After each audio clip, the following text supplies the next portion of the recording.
I mean, it looks a good wicket, but it's difficult for me to tell exactly what it's going to play like.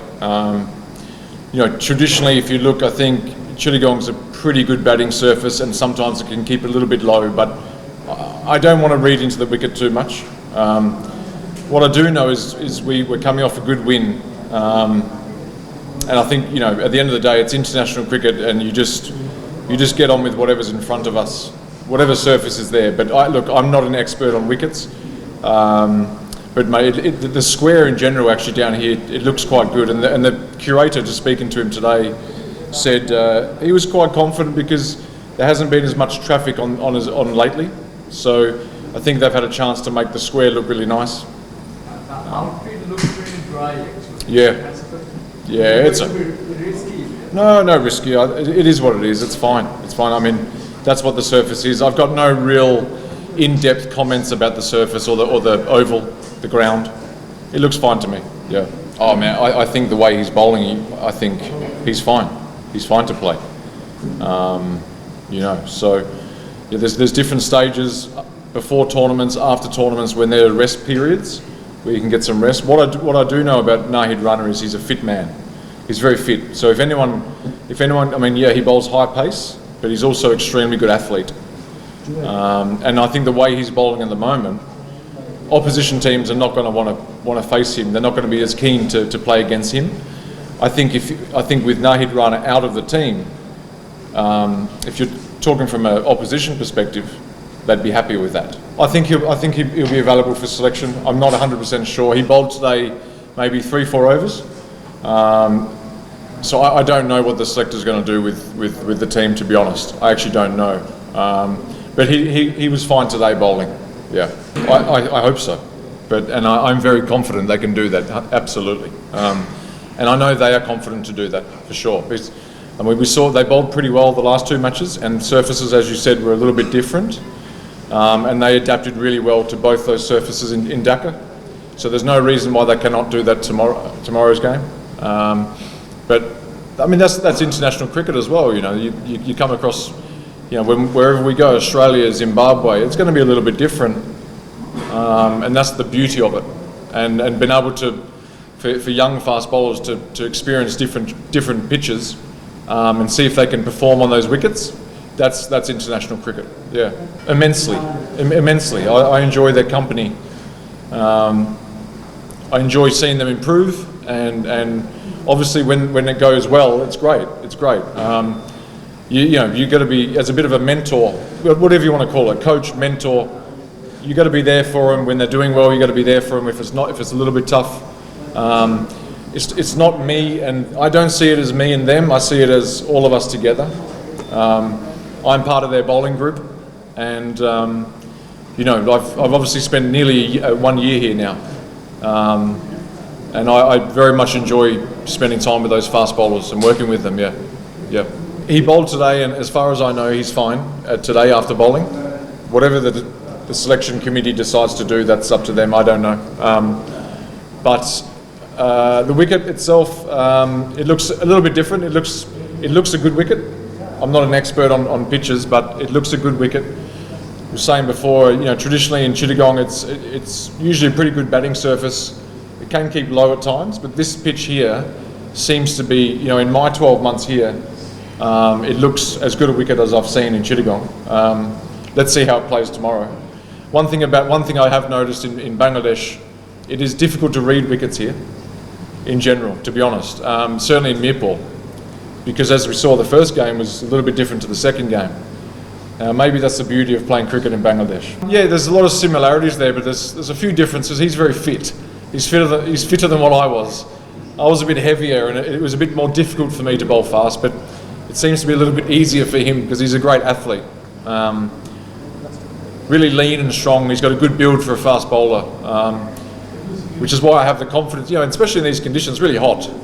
And to backing up games, I've got a lot of confidence in his ability to do that. I was a little bit different. I probably got injured a little bit more than him. What I really enjoyed about this series so far was the last match, his Yorkers. That sort of brings back the days of 𝐂𝐨𝐻𝐿, you know, fast bowler coming in, taking wickets at the top. and then cleaning up the tail with fast Yorkers. I loved that. Personally, I loved that. Yeah. I don't think so. I'm not 100% sure. It wasn't my idea. I can't speak for everybody else, but I don't think that was the idea. It's just how it works out sometimes, yeah. Next level, well done, side by side, free. Yeah, I mean, last game was really good. There's obviously huge expectation here in Bangladesh between whether it's you guys, the media, the public, whoever it is.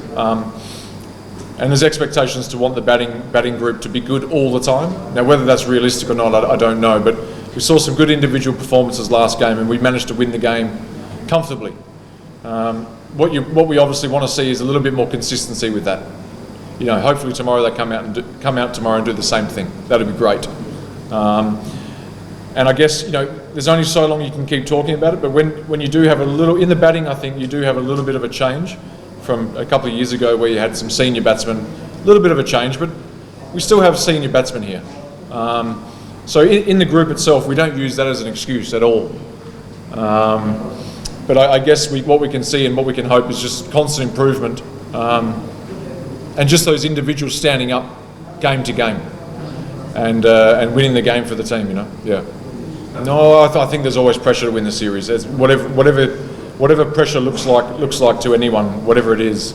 You know, this is the top level, and you got to win the series, especially when you put yourself in a position like we did winning the last game.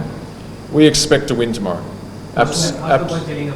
Yeah, I mean they feel relaxed today. I mean we travelled down yesterday. They seem relaxed to me.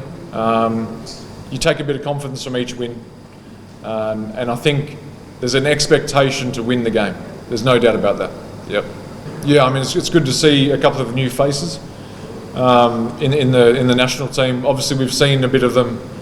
I've seen a little bit. I've worked with them recently, but I've seen a little bit of them in the emerging stuff and whatever before that. And they've both played really well over the last 12 months, whether it be BPL or emerging cricket. They've both performed really well, and then they've earned their right to play in the national team. And I've spent some time with them over the last month to 6 weeks, maybe. And they're both great guys to work with. So it's always nice to get an injection of energy from a couple of younger players in the squad.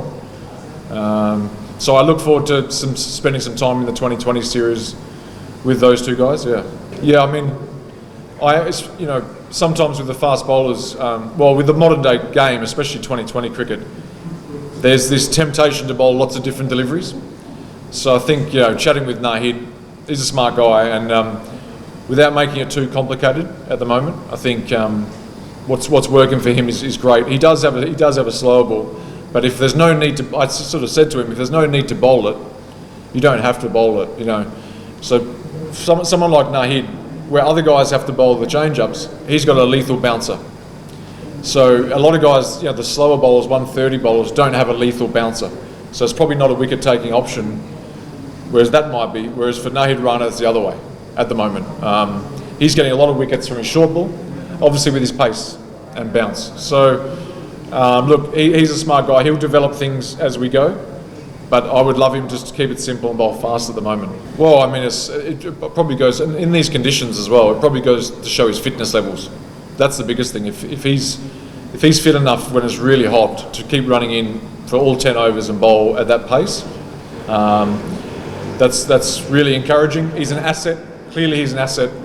I think it's just taken time for him to get a chance to play consistently, and I think he's showing now what he's capable of.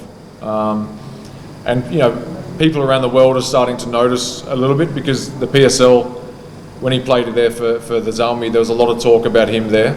So obviously when you get a young bloke bowling 145, 150, it creates noise and excitement. At the moment, all I'll say is he's fine, and he's been good to work with, yeah.